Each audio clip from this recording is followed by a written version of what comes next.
Bom, nós estamos quase encerrando essa série de mensagens sobre encontros, né? Tanto encontro, né? Eu já não sei mais que encontro eu procuro na Bíblia, né? Quando a gente trabalha com temas, né, a gente vai descobrindo, mas João é extremamente rico, né? O Evangelho de João, ele traz uma infinidade de experiências em que Jesus vai se encontrando e esses encontros vão acontecendo coisas tremendas e fabulosas, né? E nós já vimos como é importante, às vezes, um encontro na nossa vida, como o encontro pode ser alguma coisa definitiva, alguma coisa que realmente vai nos ajudar, nos abençoar, ou o encontro pode ser uma grande desilusão, mas a gente sabe que quando a gente se encontra com Jesus, em diversos momentos e áreas da nossa vida, esses encontros realmente são algo tremendo e maravilhoso, e Ele opera em nós. E nós já vimos que Jesus não busca, Ele não faz uma seleção de quem Ele quer encontrar. Jesus olha quem precisa dele, quem quer, quem necessita. Então Jesus não olha a religião, Jesus não olha a cor, Jesus não olha o status, Jesus não olha... Ele olha assim, quem está querendo, quem está precisando. Porque Ele veio para aqueles que necessitam, Ele veio para aqueles que precisam dele. E quando você vem com um coração assim, quando você busca com um coração dessa forma, né, você pode ter certeza de que Jesus vai ao teu encontro, porque é isso que Ele espera de nós, essa abertura, para que Ele possa atuar, para que Ele possa agir nas nossas vidas. Nós vamos encerrar essa série de estudos sobre encontro, né? Encontros, trabalhando talvez com o primeiro encontro, que deveria ser talvez a nossa primeira sermão, a nossa primeira palestra, né? Que seria o encontro com Gênesis, o encontro com o princípio de todas as coisas, o encontro com Deus definitivamente. Quando a gente pensa nesse encontro com Deus, quando você estuda antropologia, você vê que até nas escrituras, nos desenhos das cavernas, né? E o Brasil é riquíssimo, né? Nesse tipo de desenhos e escritas pré-históricos, você sempre vai achar narrativas, histórias sobre a convivência, sobre caça, sobre muitas coisas, mas sempre vai ter uma alusão a uma experiência transcendental, a uma experiência fenomenal, uma experiência com o divino. Lógico que na idade das pedras, na idade dos nossos ancestrais, assim, ali muito longe, né? Os conceitos eram diferentes, as palavras eram diferentes, né?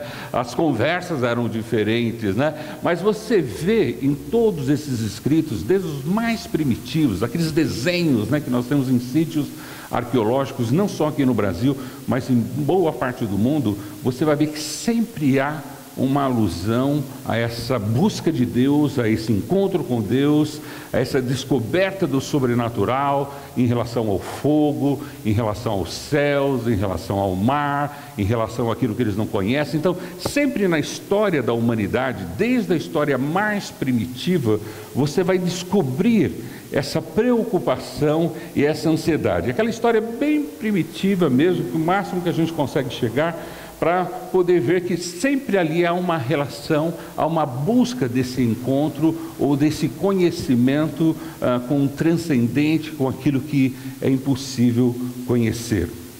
E isso se caracteriza todas as épocas, não só a época pré-histórica, a época das cavernas, mas durante toda a história da humanidade, o homem vem buscando, as pessoas vêm buscando maneiras de se relacionar, de conhecer, de saber de Deus, de tentar entender o sobrenatural, o transcendente. Quer dizer, isso não é uma característica somente do homem primitivo, mas até os dias de hoje, do homem mais moderno do mundo, aquilo que existe de mais sofisticado no mundo, ainda hoje há uma expectativa desse transcendente, de ter esse encontro com Deus, de conhecer esse Deus. Então, nós podemos pegar dois extremos, desde a pré-histórica, dinossauro, o homem das cavernas, as escritas ali, até os dias de hoje, em termos das coisas mais sofisticadas, em termos de engenharia, de nanoengenharia, de tecnologia, de computação e essa coisa toda. Você vai ver os homens, a ciência, o conhecimento sempre em busca do compreender. No meio desses extremos, da parte antropológica, a parte ali histórica, dos homens das cavernas, até os dias atuais, você tem ali no meio da história da humanidade diversas culturas que foram se desenvolvendo e também elas buscando, querendo saber, tentando interpretar e tentando ver. Sem dúvida, duas culturas se ressaltam em termos da sua influência mundial dentro dessas perspectivas. Uma é a cultura judaica, o monoteísmo, a crença de um único Deus, de somente um Deus, e o monoteísmo ele foi clarificado, ele foi desenhado, ele foi colocado, escrito, entendido, compreendido através do judaísmo, e isso influenciou muitas culturas que buscam entender a Deus ou conhecer um único Deus. E aí você tem uma outra cultura importante, né, que é a cultura grega, que acredita em vários deuses, a possibilidade de vários e inúmeros deuses, compreendendo tudo isso. E essas duas culturas, no meio do homem da caverna e do homem hoje do século XXI, nós temos essas duas culturas que determinam muitas linguagens, muitas compreensões do que é Deus, ou quem pode ser Deus, ou entender a Deus dentro disso. Gostoso que na Bíblia você tem desde o homem da caverna, né, o homem pré-histórico, você tem esse período dos gregos e dos judeus descritos, e hoje nós temos a nossa modernidade, que a gente pode ler e pode saber e ver o que o homem está produzindo, o que o homem está vendo.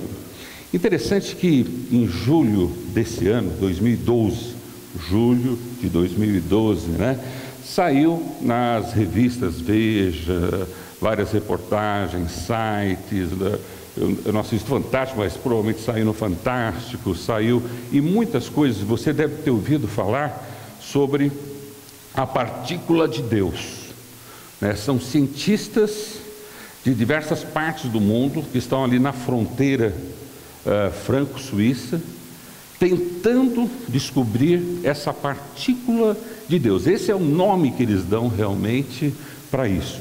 E esses cientistas, para vocês verem, o que existe de mais sofisticado, o que existe de mais caro no mundo, o que existe assim de políticas mundiais, mais do que a própria ONU, eles se organizam, eles se estruturam para tentar trabalhar nessa teoria do que eles chamam partícula de Deus, ou que seria a teoria de Higgs.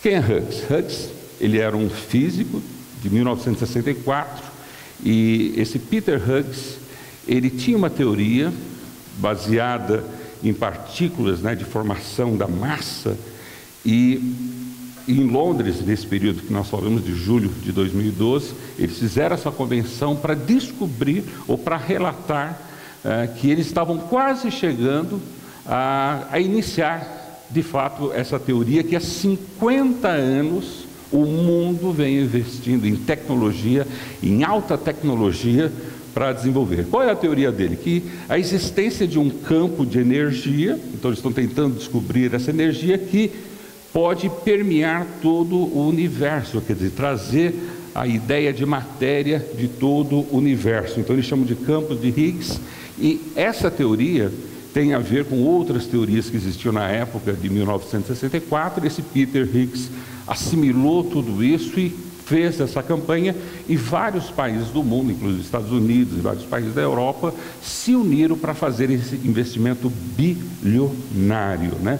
Para vocês terem uma ideia do tamanho da estrutura desse centro, né, ou desse acelerador de partícula, como eles chamam, então é um grande acelerador de forças, né, eletromagnética, e só para a gente ter uma ideia, ele só tem 27 quilômetros de circunferência, né? 27 quilômetros, né? É a mesma coisa do que você daqui até Jundiaí.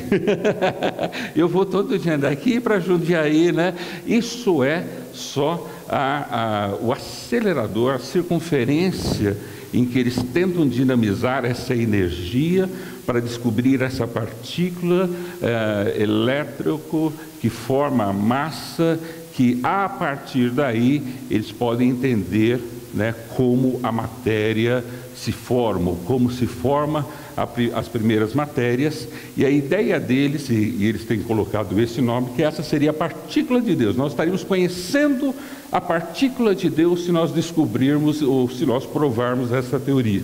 E aí eles chamaram agora em julho, né, de 2012, lá em Londres, para uma conferência para dizer que eles estavam quase chegando, né, a descobrir, né, não é que chegavam, eles estavam quase chegando a descobrir essa teoria. Com um gasto de bilhões de dólares, vários países, aquilo que existe de mais sofisticado, para tentar achar uma partícula, talvez de Deus. Gente, hoje eu tenho mais do que uma partícula para dar para vocês. E não é nenhuma teoria não, né? É o próprio Deus, né? Mas esse povo, você vê, nós estamos no século 21, 50 anos, esse pessoal tem gasto bilhões ali, a ciência mais moderna que você pode existir, estão colocando ali é uma unificação tão forte de países que estão em busca disso, que a sua união supera a união que os países têm na ONU. Tal é a organização, a sofisticação e a busca desesperada desses cientistas nisso. E achei interessante porque o nome que eles estão dando a essa possível partícula que talvez eles estejam buscando, que eles estão querendo encontrar. Então, o que eles chegaram à conclusão é assim: olha, nós já conseguimos saber o que a gente não sabe. Grande conclusão.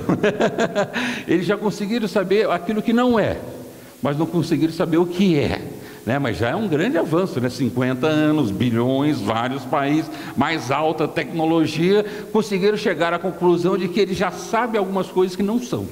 Ainda não descobriram o que realmente é essa partícula de Deus. Então você pega hoje isso é o que existe de mais sofisticado no século 21. Há meio século eles estão investindo em alta tecnologia, recurso financeiro, político, vários países se unindo para tentar descobrir o que talvez poderia ser uma partícula de Deus, como o mundo foi criado ou da onde as coisas vieram. Interessante isso, não é verdade? Onde está sendo gasto maior dinheiro, maior tecnologia, não é para a saúde, não é para o bem-estar, é para tentar descobrir Deus. Ou pelo menos o que eles falam, só uma partícula de Deus já seria suficiente, né? Existem já alguns filmes, né, que já fizeram em relação a esse centro, né, que ele é um centro europeu de física, né, de partículas, e já tem 2, 3 filmes, né, que falam, contam histórias sobre isso que é desenvolvido ali. Interessante que eles não são pioneiros nisso, nessa tentativa de descobrir a Deus, ou essa partícula de Deus, né? A gente está falando do século 21. Vamos pegar um pouquinho mais, talvez, no passado. Se você vai, que nem eu já disse, na pré-história, né, nos dinossauros, os homens da caverna, você vê os estudos hoje, os homens tentando fazer uma relação das ossadas que são descobertas hoje, tentando provar uma teoria, né, do evolucionismo, né? É uma teoria, isso ainda não é comprovado, e cada ossada que eles acham, e ossos antigos aqui no Brasil já foi descoberto coisas fenomenais, né, em termos de antiguidade, raridade e tal. Eles falam, nossa, agora descobrimos, agora, aí de repente, daqui uns 10 anos, descobrem outro osso, não, era diferente do que a gente está pensando. Quer dizer, eles estão tentando, através da arqueologia, tentar provar a não existência de um Deus, né? E sim como um resultado de um processo de evolução, que é uma teoria, como essa da partícula de Deus. É uma teoria como essa do evolucionismo de Darwin, também é uma teoria, que até hoje ela não é provada, ela não é fechada. Várias coisas parece que concorrem com a ideia, mas não se pode provar ou se certificar disso. Mas se a gente for um pouquinho mais longe, nós temos uma história na Bíblia que narra uma tentativa também dentro dessa expectativa de conhecer a Deus, ou pelo menos achar a essência de Deus, ou tocar em Deus, ou chegar perto de Deus, né? Então, quando você estuda a antropologia e o homem tem pelos desenhos, né, pela sua escrita, a descoberta do fogo, né, e aquela maravilha, aquela experiência deles, essa relação com o fogo transformador, que mexe e tal. Então eles vão trabalhando tudo isso aí. Mas não vamos trabalhar nem tão longe lá, nem tão perto aqui. Vamos pegar alguma coisa, talvez no meio disso tudo, também uma outra tentativa de conhecer, ou tocar, ou estar perto dessa partícula de Deus, ou de que seria Deus. Abra sua Bíblia no livro de Gênesis, capítulo 11. Gênesis, capítulo 11. Nós vamos ver uma outra tentativa de buscar a Deus, ou buscar uma partícula de Deus, ou buscar conhecer a Deus. Gênesis, capítulo 11, é um capítulo meio enigmático para nós, porque ele é quase um capítulo pré-histórico, né? De muitos acontecimentos pré-históricos, onde a língua da humanidade até aquela época era uma língua única. Então hoje, quando você estuda linguística, sabe que o desenvolvimento da fala, né, mudou a estrutura óssea do homem, né, da sua face, como também mudou a sua cultura, o seu conhecimento, o seu próprio desenvolvimento. Então, quando você estuda linguística e vê a origem da fala e as mudanças que as falas tiveram, tal, você vê que essa foi uma grande descoberta, uma grande transformação na humanidade. Então, nós estamos tratando de um aspecto pré-histórico antes da linguística, ou de nós sabermos que o mundo foi dividido por diferentes línguas. Então, nós estamos aqui num terreno intermediário da pré-história, né, e agora entrando numa história, de fato, onde as línguas começam a ter um sentido para cada região geográfica do mundo.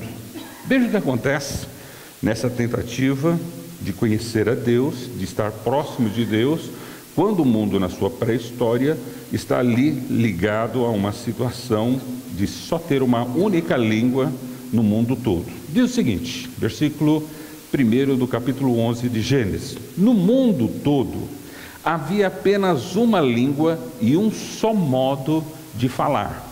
No mundo todo, nesse período, havia só uma língua, né, e um modo só de se falar. Versículo 2: saindo o homem do Oriente, encontraram uma planície em Sinear e ali se fixaram. Eu vou explicar para vocês por que eles saíram do Oriente, qual a origem dele, mas esse não é o ponto aqui é outro. Vamos continuar.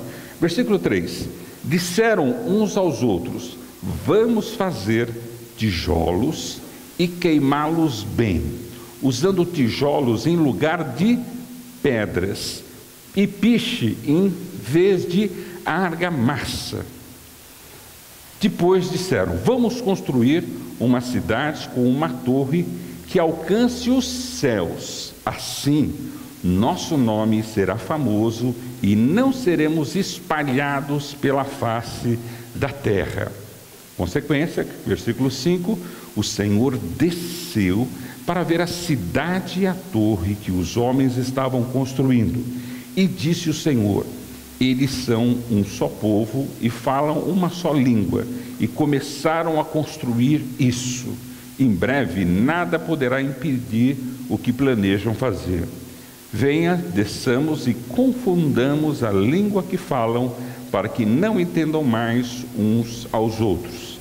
Assim o Senhor os dispersou dali por toda a terra, e pararam de construir a cidade. Por isso foi chamada Babel, porque ali o Senhor confundiu a língua de todo o mundo.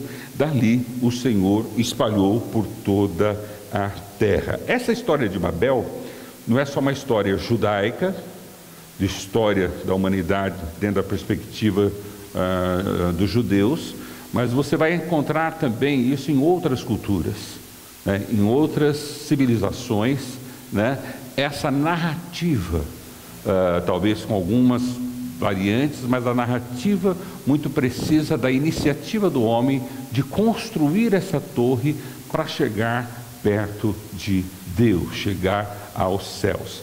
Aqui nós estamos saindo de uma evolução pré-histórica da Idade da Pedra para a idade da ciência. Veja que interessante, a gente descobre isso logo nos primeiros versículos, da origem do homem do Oriente, que ele vem para esse outro local, e no versículo 3 eles dizem: disseram uns aos outros, vamos fazer tijolos e queimá-los bem. Usavam tijolos em lugar de pedras. Por quê? Antes, tudo era construído com pedras. Agora estavam trabalhando com alta tecnologia. Fogo, construção de tijolo, né? Quer dizer, já não era mais aquela junção de pedras para se fazer um habitat, mas existia, né, a engenharia e a produção da construção civil em desenvolvimento aqui. E aqui a gente vê que esse detalhe colocado aqui mostra o estágio em que o homem se encontrava e a evolução tecnológica que eles usavam, que nem hoje.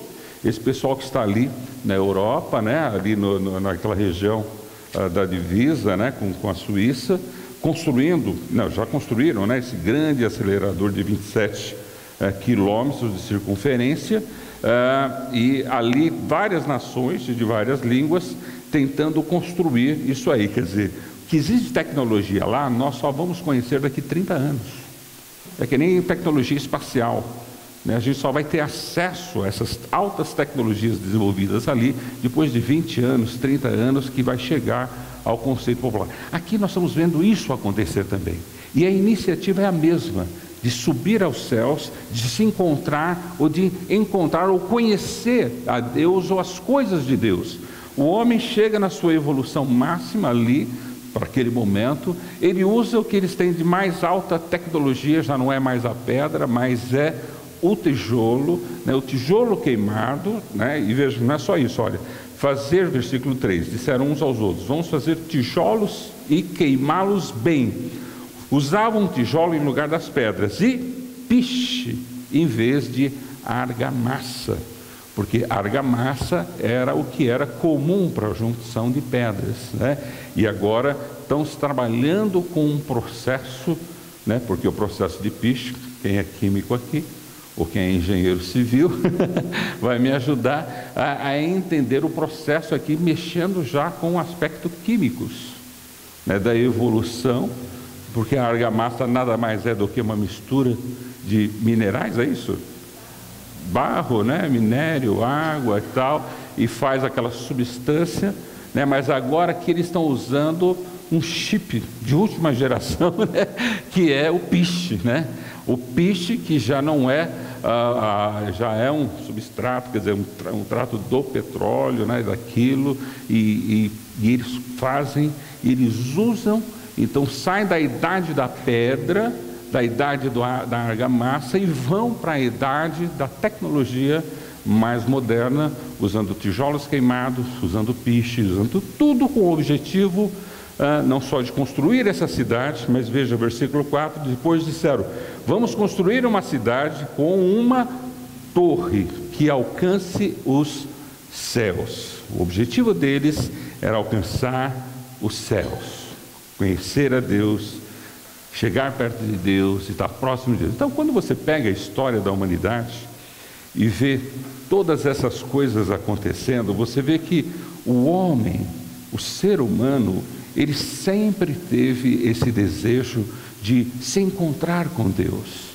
Ele pode usar a terminologia que ele quiser, ele pode entender isso como uma filosofia, ele pode entender isso como uma ciência, ele pode entender isso como uma teoria, mas assim, no âmbito, no anseio do ser humano, desde a pré-histórica até a história moderna do homem, sempre há um investimento naquilo que existe mais sofisticado em todas essas culturas e gerações, para tentar descobrir Deus, conhecer a Deus, ter um encontro com Deus. Como eu disse, duas filosofias, duas ideias primárias foram relevantes nesse contexto histórico, que é a cultura judaica e a cultura grega. Então, os judeus, através do monoteísmo, né, eles tentavam interpretar e conhecer e saber e se relacionar e através disso desenvolver e buscar saber de Deus, uma vez que foi um povo formado para isso, um povo que teve um conhecimento prévio para isso, mas que se desviou no caminho, se perdeu nos valores, e isso sempre foi um momento muito atrapalhado neles. Então, mesmo com uma teoria muito próxima daquilo que é verdade, que foi o próprio Deus que cultivou e trabalhou isso, eles acabaram, como seres humanos, se perdendo nisso. Os gregos, por ser uma cultura aberta, uma cultura cosmopolita, uma cultura que conseguia absorver conhecimentos e saber daquela época, se destacou, né, em que a ciência moderna, né, que nós entendemos por moderna, se desenvolvesse através das teorias, né, das coisas místicas, né, ou do quê? Politeísmo e que mais? Também as coisas místicas, né, de interpretar as coisas, né, tudo, o trovão, a chuva, os acontecimentos, sempre relacionado a qualquer tipo de Deus, a um Deus, quer dizer. Então foi uma cultura que foi permeada em tentar conhecer a Deus através dos eventos. Então os eventos, né, pela mitologia, eles tentavam descobrir nos eventos o conhecimento de Deus. Então, nós temos no meio de toda essa história da humanidade, essas duas culturas que realmente foram relevantes. Interessante que há 2000 anos atrás, um homem chegou, falou: então nós temos os judeus? Temos. Nós temos os gregos, todos esses intelectuais, esses filósofos, essas teorias, essas coisas temos. E esse homem era amigo de Jesus, né? Era alguém próximo de Jesus. E esse homem resolve interpretar essas coisas, fazer com que eles possam compreender e conhecer a Deus. Então, como? E ele fez isso de uma propriedade tão grande que tanto os judeus entenderam e aceitaram, como os gregos também entenderam e aceitaram a proposta que ele coloca ali no seu livro. E o seu livro está no Evangelho de João. Abra aí. E esse homem, há 2000 anos atrás, né, mais de 2000 anos atrás, ele propõe essa ideia que traz a conjunção de toda a experiência da humanidade para conhecer e revelar quem é Deus. Aonde está Deus? Como eu posso me encontrar com Deus? E João, ele trabalha dentro da literatura, dentro da poesia, dentro da filosofia. Ele trabalha nessas duas culturas, judaica e grega, e traz luz, uma única luz que atende essas duas culturas influentes, e essas pessoas aceitam e assimilam. Por isso nós temos vários livros na Bíblia com o nome de cidades gregas, porque os gregos começaram a aceitar e a receber essa ideia que João colocou para eles. Vamos ver o que João colocou para que pudesse trazer essa compreensão que até hoje, no século XXI, muitas pessoas não entendem. Que desde a pré-história o homem vem buscando entender e também não entende. Mas João, ali no meio disso tudo, ele traz esses parâmetros de luz e compreensão, e não precisou gastar bilhões, né? Não precisou gastar alta tecnologia, só um pouco de sabedoria. Veja o que João coloca no Evangelho de João, capítulo 1. E João, ele traz então essa ideia. João, capítulo 1, a partir do verso 1, vamos ler alguns versículos. No princípio era aquele que é a palavra. Ele estava com Deus, ele era Deus, e ele estava com Deus no princípio. Todas as coisas foram feitas por intermédio dele. Sem ele, nada do que existe teria sido feito. Nele estava a vida, e esta era a luz dos homens. A luz brilha nas trevas, e as trevas não a derrotam. Surgiu um homem enviado por Deus, chamado João. Ele veio como testemunha para testificar acerca da luz, a fim de que, por meio dele, todos os homens crescem. Versículo 8, ele próprio não era a luz, mas veio como testemunha da luz. Estava chegando ao mundo a verdadeira luz, que ilumina todos os homens. Aquele que é a palavra estava no mundo, e o mundo foi feito por intermédio dele, mas o mundo não o reconheceu. Veio para o que era seu, mas os seus não o receberam. Contudo, aos que receberam, aos que creram em seu nome, deu-lhes o direito de se tornarem filhos de Deus, os quais não nasceram por descendência natural, nem pela vontade da carne, nem pela vontade de algum homem, mas nasceram de Deus. Então, quando João coloca essas palavras, ele está usando duas coisas muito importantes, que é a palavra, logos, por isso que essa palavra está em letra maiúscula para você, logos, e ele usa uma outra fonte aqui, que é luz.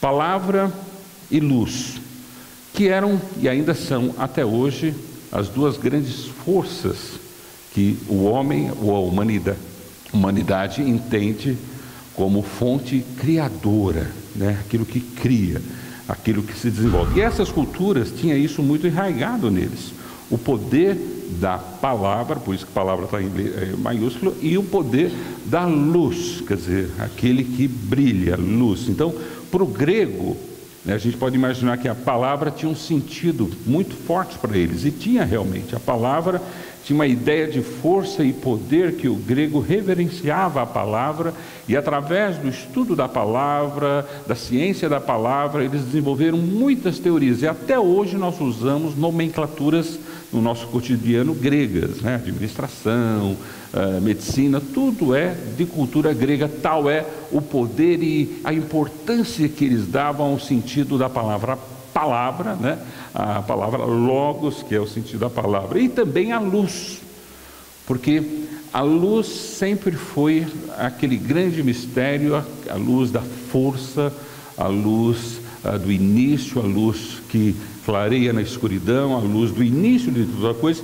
O homem chama isso, vamos supor, dentro da ciência, que a gente entende como moderno, do Big Bang, a grande explosão da luz, a grande explosão da estrela. Quer dizer, então, existem muitas ideias e muitas formações sobre esse poder que é a luz. Tanto que essa energia que eles estão tentando descobrir ali na Europa, essa fonte, energia, é nada mais do que uma luz, né? Um campo magnético de eletricidade que vai dar um certo brilho, uma luz que vai cativar, vai atrair matérias para a construção daquilo que eles entendem ser Deus. Então, quando João fala sobre a palavra, o logos, na mente e na dimensão dos gregos e dos judeus, eles sabiam da importância do que significava entender a palavra, entender o logos. E eles compreendiam também o sentido que a luz traria, aquilo que eles estavam buscando e desejando, no sentido de ser o princípio e o início de todas as coisas. Então, a luz como força, a luz como aquilo que dá início a todas as coisas, né? Quer dizer, divide todas as coisas. Então, João usa essas duas figuras fortes e poderosas naquele tempo, e continuam sendo até os dias de hoje, para mostrar que tanto essa palavra, ou esse logos, ou essa luz, já está disponível para nós. Ela já está presente para nós. Que eu não preciso construir uma torre de Babel, eu não preciso fazer, como os cientistas estão fazendo ali, né, esse acelerador de partículas, né, gastando bilhões, porque essa luz, essa força, esse que desenvolve ou contrai ou produz a matéria, já está presente entre nós. Então é isso que João fala. Olha, gente, isso que nós entendemos como sendo o sentido da vida, aquilo que nós entendemos como sendo Deus, aquilo que nós entendemos como sendo o princípio de todas as coisas, a palavra, o logos, a luz, já está entre nós. E eu não preciso construir acelerador, eu não preciso construir torre, eu não preciso fazer nada, porque já está entre nós. O problema é que nós não reconhecemos O problema é que nós não somos sensíveis ou observadores o suficiente para entender que Ele está entre nós. Então vamos ler agora a passagem com essa conotação histórica, filosófica e científica, onde isso nos abraça e nos leva a entender e a compreender todas essas coisas. O princípio é o fundamento de todas as coisas. Quer dizer, esses homens estão trabalhando nessa partícula de Deus, porque eles querem saber qual é o princípio, como iniciou, qual é o Big Bang, qual é o princípio da força motora. Quando eles construíram a Torre de Babel, a ideia era chegar no princípio, no alto, naquilo que seria o revelador. Então o princípio é o que todo mundo está buscando, a compreensão, o entendimento da razão da nossa vida. Então o princípio era aquele que é a palavra. Então ele começa falando, olha, o princípio, essa compreensão é aquele que é a palavra, o Logos. Ele estava com Deus, quer dizer, ele era Deus, ele estava com Deus no princípio. Então, se eu quero entender, se eu quero compreender as coisas de Deus, se eu quero entender a origem das coisas, eu tenho que conhecer a palavra, o verbo, eu tenho que conhecer esse que estava desde a criação, que criou e que está presente aqui conosco. No princípio era aquele que é a palavra, ele estava, é ele que fez.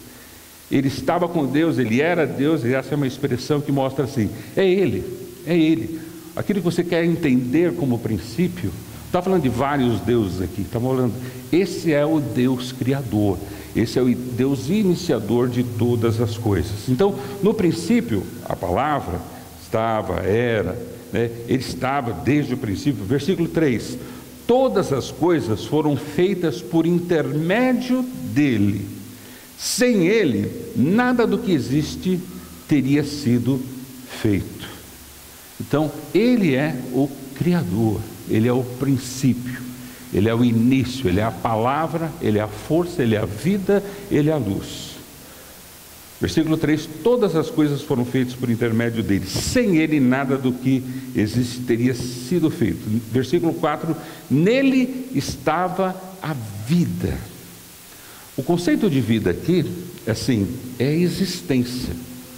Até hoje, para a ciência, eles conseguem fazer alguma coisa genérica, eles conseguem fazer um órgão, uma reposição de pele, mas a essência da vida, com todas essas tecnologias que nós temos, eles não conseguem compreender. Eles chegam muito próximo, mas não conseguem entender o que é vida, como é que a vida se inicia. Até hoje nós temos problemas éticos, né? Sobre aborto, sobre aonde a vida começa, aonde a vida termina, porque as pessoas estão em busca do que realmente é a vida. Então, nele estava a vida, e veja, e este era a luz dos homens. A luz dos homens é aquilo que, vamos supor, nos alumeia, né? Aquilo que ilumina a nossa vida, faz o ser humano ser o que ele é, ilumina ele no sentido de trazer clareza na sua natureza. Então, quando diz luz dos homens, é trazer a própria natureza. Quer dizer, quando eu conheço a Jesus, quando eu conheço a Deus, quando eu conheço a palavra, eu conheço essa luz, ela ilumina a minha vida, no sentido não de trazer luz, agora estou enxergando, mas ela traz sentido na minha vida. A palavra luz dos homens é sentido à vida humana. Você busca um sentido para a sua vida, você está querendo saber assim, por que eu existo? Porque, quer dizer, é só nele que nós vamos ter a luz que vai iluminar a razão da nossa existência e da nossa vida. Bom, veja, versículo 5, a luz brilha nas trevas, e as trevas não a derrotaram. Bom, aí ele vai falar sobre João Batista. Surgiu um homem, versículo 6, enviado por Deus, chamado João, outro João. Ele veio como testemunha para testificar acerca de quem? Da luz.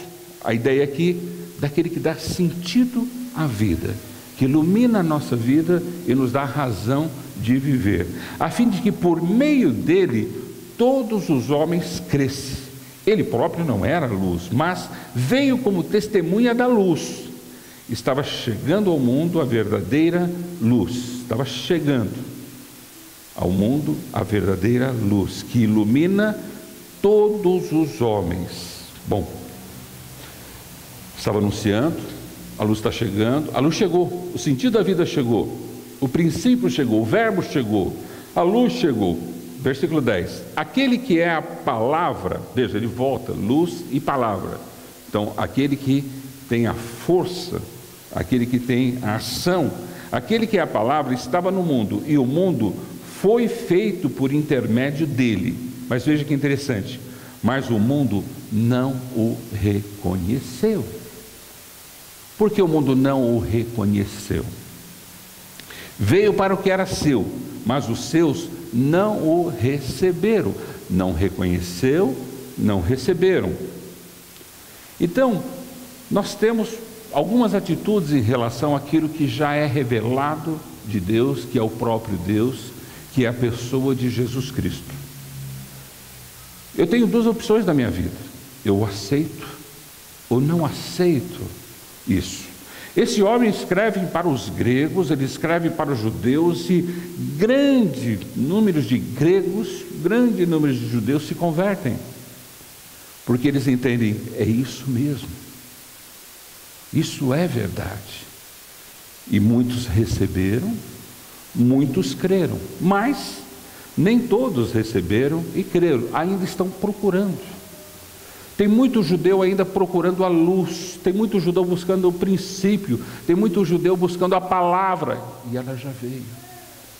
Tem muita gente que é grega, né, ou diferente do judeu, outra cultura, outra ciência, que está procurando a palavra, procurando a luz, procurando o sentido, e ele já veio, mas eles não aceitam. Naquela época não era diferente. Claro que grande número de gregos cresceu muito, né?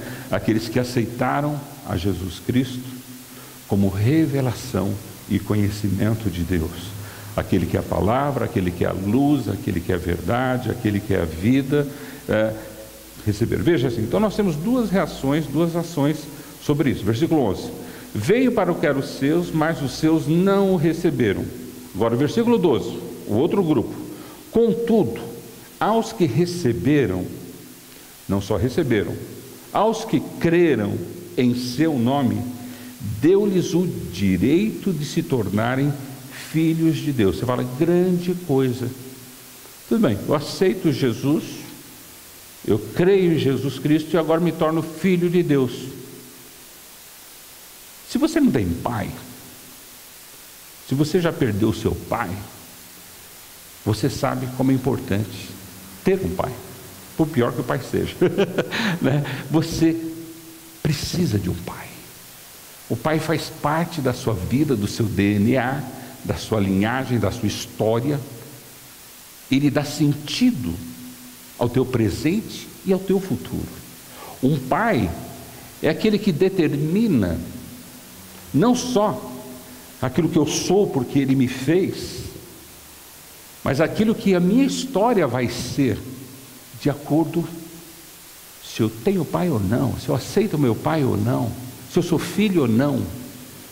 Então, quando diz aqui que se tornam filhos de Deus, nós começamos a ter o benefício de ter um pai que vai cuidar de nós, um benefício de ter características, ter semelhanças, ter ajuda, daquele que vai delinear a minha vida no presente, no meu futuro, porque agora eu tenho um pai em Deus, que enviou Jesus Cristo, para que todo aquele que nele crê, acredita, entrega, agora se torna filho de Deus. Então a ideia não é, agora já tenho um pai, não, agora você tem uma vida, porque o pai é determinante na vida.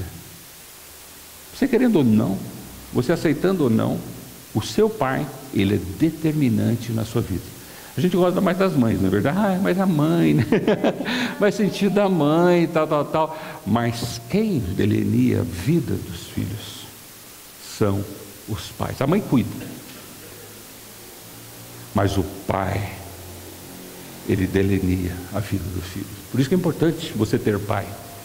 É importante você buscar seu pai, buscar o sentido que seu pai tem na sua vida, mas principalmente ter Deus como pai na sua vida, porque Ele vai determinar, Ele vai delinear as características dele na sua vida. Então, quando diz aqui, deu-lhes o direito de se tornarem filhos de Deus, não é qualquer coisa não. Não é que agora no meu registro já tem um nome de um pai, não. Não é assim, agora eu tenho um registro com o nome do meu pai. Aquilo agora determina muito o que eu sou, o que eu vou ser. Por isso que no Brasil hoje existe uma lei, uma campanha tremenda da obrigatoriedade do reconhecimento dos pais no registro das crianças. O que muda na vida das crianças? Nada.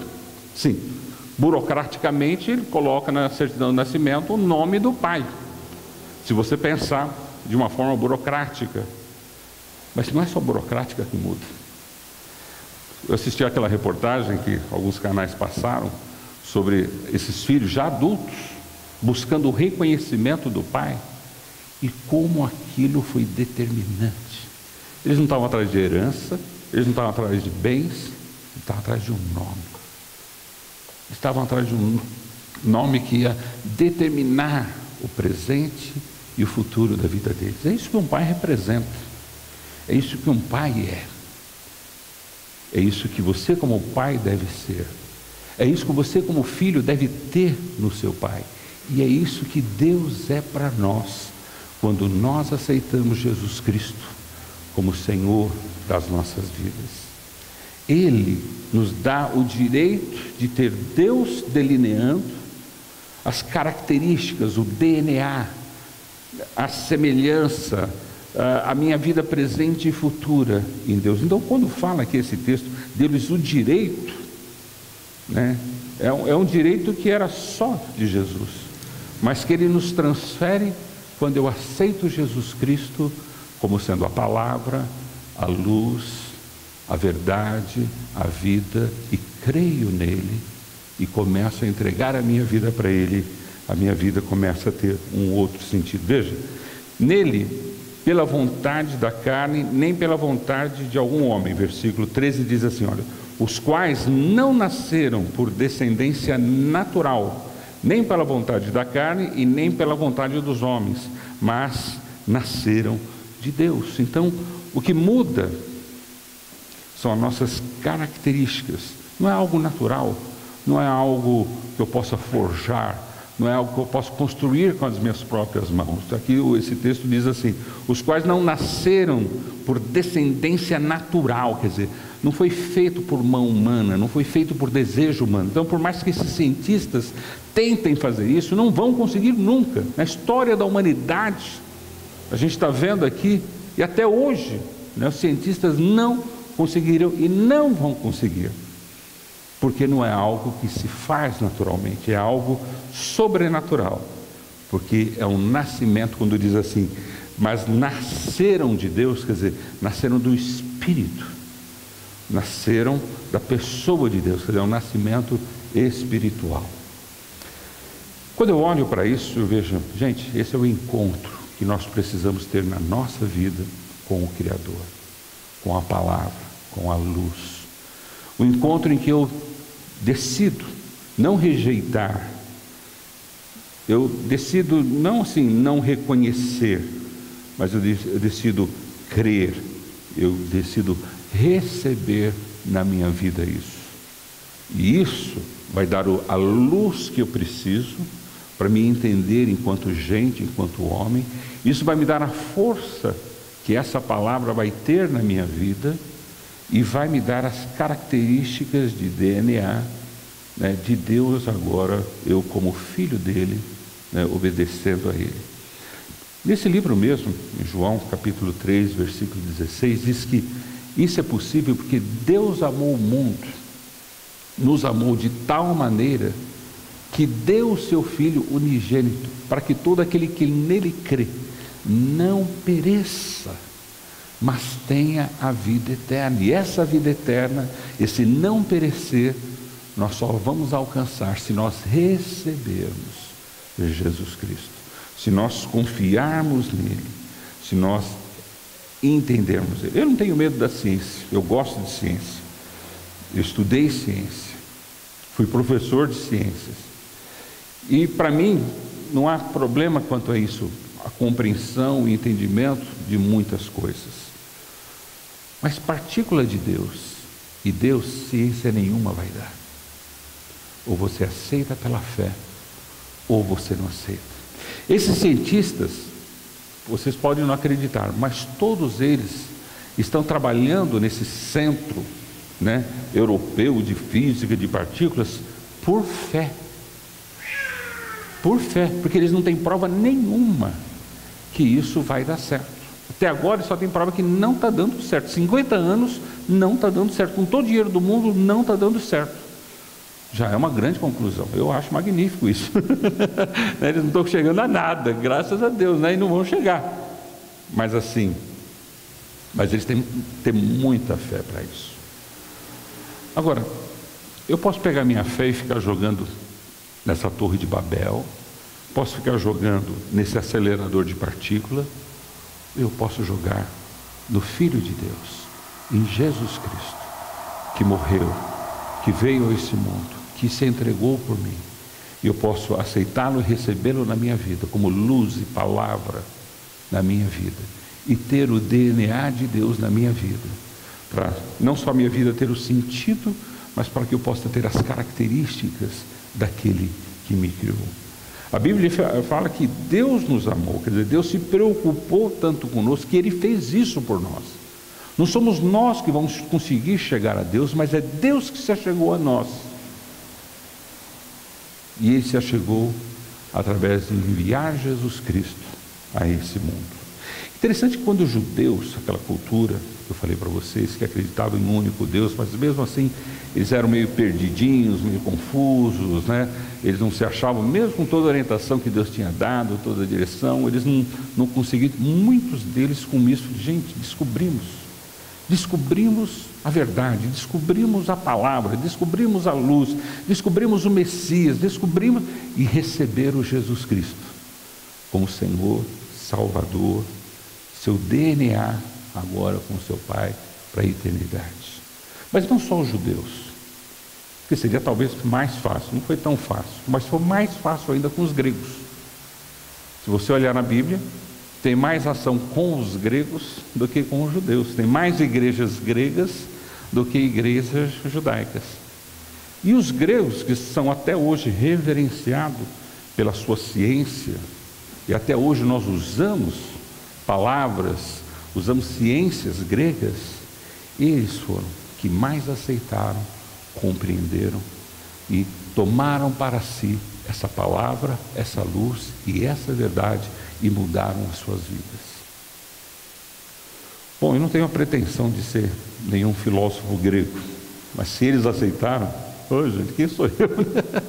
Eu não tenho a pretensão de não fazer parte de nenhuma cultura milenar que é nem os judeus, mas se eles aceitaram, e eu vejo assim, a ciência hoje está buscando desesperadamente uma partícula há 50 anos, gastando bilhões e não chegou a lugar nenhum. E hoje à noite, eu não vou precisar chegar numa partícula, eu posso chegar no todo dele e receber por inteiro Jesus na minha vida. Feche os seus olhos. Você fala assim, Deus, eu não quero partícula não, eu quero o Deus inteiro. Eu não quero só, né, uma palavrinha não, eu quero um palavrão, eu quero toda a palavra, não quero só uma lanterninha para a minha vida não, eu quero toda a luz. Deus, eu quero um pai para a minha vida, eu quero alguém que me dê o meu DNA do que eu preciso.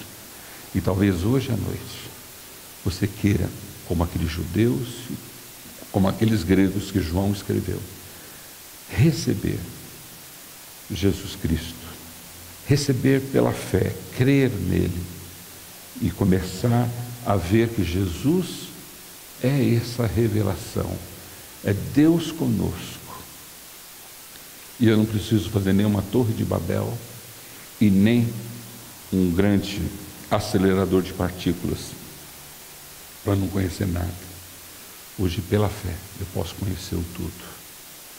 E se nessa noite você quer entregar a sua vida a Ele, esse é o momento que você pode entrar nesse acelerador espiritual e receber Jesus Cristo como o Senhor da sua vida. Você pode subir essa torre imensa e receber a Jesus Cristo como Senhor da sua vida.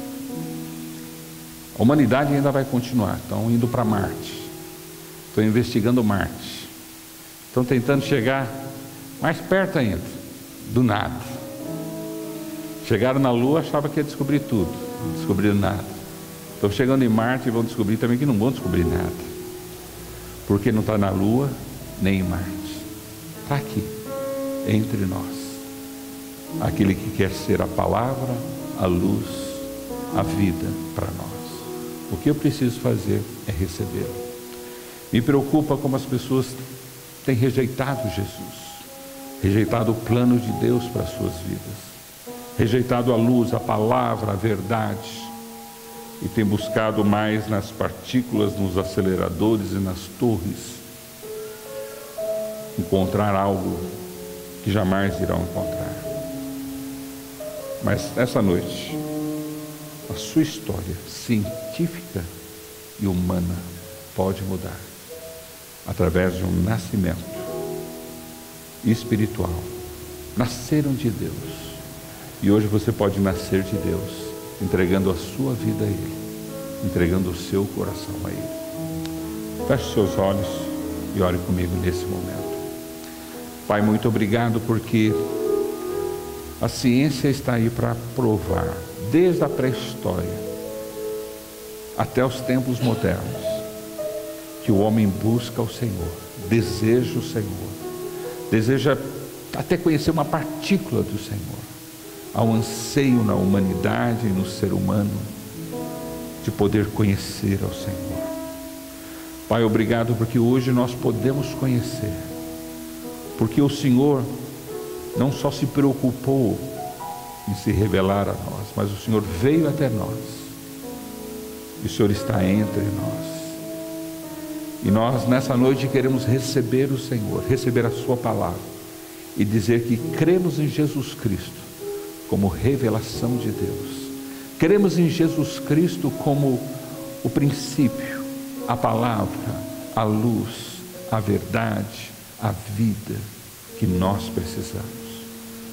Por isso, nós nos entregamos ao Senhor nessa noite e queremos ser reconhecidos como seus filhos, não para ter um registro documental dessa paternidade, mas mais que isso, ter o seu DNA em nós, recebermos a luz divina para que as nossas vidas possam ser esclarecidas e entendidas. Obrigado porque o seu DNA, Senhor, aquilo que o Senhor é, está sendo transferido para nós, por aquilo que Jesus Cristo fez por cada um de nós. Obrigado porque nós encerramos essa série de mensagens e estudos sobre encontro. E Pai, ele deveria começar e terminar com essa palavra. Não há melhor encontro do que esse, do que nós nos encontrarmos com o Senhor e entregarmos a nossa vida para o Senhor. Por isso, nessa noite, encerrando essa percepção de encontros, queremos fazer dessa noite o grande encontro da nossa vida e nos entregarmos ao Senhor e dizer que cremos, confiamos e recebemos o Senhor como nosso Salvador, nosso Senhor, como aqueles judeus e aqueles gregos receberam, como muitos na humanidade e na história vêm recebendo. Nós também recebemos pela fé. Crer, confiar e viver segundo a sua vontade. Nos ajude, como comunidade, como igreja, a juntos conhecermos mais, sabermos mais, sermos mais iluminados, termos mais o poder da sua palavra entre nós e sentir que o seu DNA, que as suas características estão mais e mais a cada dia que andamos com o Senhor, implementadas na nossa vida, dando razão para nós vivermos. Por isso nós te agradecemos essas séries de mensagens que nos levou a milagres, transformações, mudanças, e hoje ela muda a nossa vida, a nossa fé e a nossa confiança. Por isso nós te agradecemos e te louvamos, no nome de Jesus. Amém. Amém.